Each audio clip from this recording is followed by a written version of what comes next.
भोले बाबा के डमरुआ बजत आवे हो भोले बाबा का डमरुआ।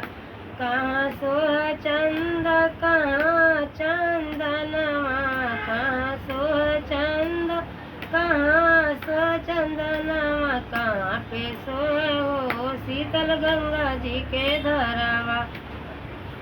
बजत आवे हो भोले बाबा के डमरुआ बजत आवे हो भोले बाबा के डमरुआ।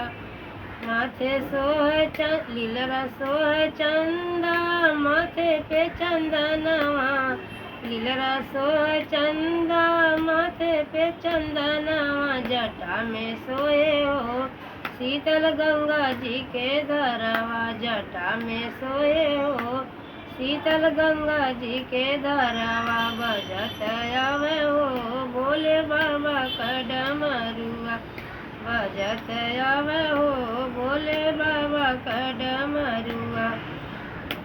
कहाँ सोह बिछुआ कहाँ मिर्छलवा कहाँ सोह बिछुआ कहाँ मिर्छलवा कहाँ पे सोए हो सखी नगवा के हरावा।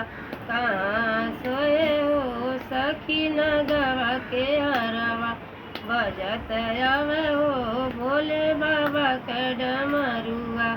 काने सोए बिछुआ कमर मिर्छलवा काने सोए बिछुआ कमर मिर्छलवा। गले में सोए हो सखी नगवा के हरावा। नचत आवे हो भोले बाबा का डमरुआ नचत आवे हो भोले बाबा का डमरुआ। कहाँ सोए भस्मी कहाँ पे घुघुरुआ कहाँ सोए भस्मी कहाँ पे घुघुरुआ। कहाँ पे सोए हो सखी तेरे सुल डमरुआ। बजत आवे हो भोले बाबा का डमरुआ।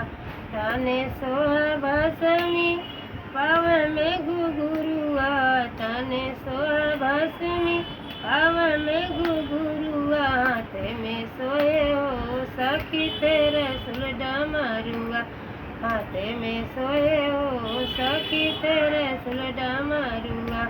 बजत आवे हो भोले बाबा के डमरुआ। कहाँ सोए नंदी कहाँ गौरी मैया कहाँ सोए नंदी कहाँ गौरी मैया। कहाँ पे सोए हो सखी गणपति ललनवा कहाँ पे सोए हो सखी गणपति ललनवा। नचत आवे हो भोले बाबा के डमरुआ। चरने सोह नंदी बगल गौरा मैया चरने सोह नंदी बगल गौरा मैया। गोदी में सोए हो सखी गणपति ललनवा गोदी में सोए हो सखी गणपति ललनवा। बजत आवे हो भोले बाबा के डमरुआ।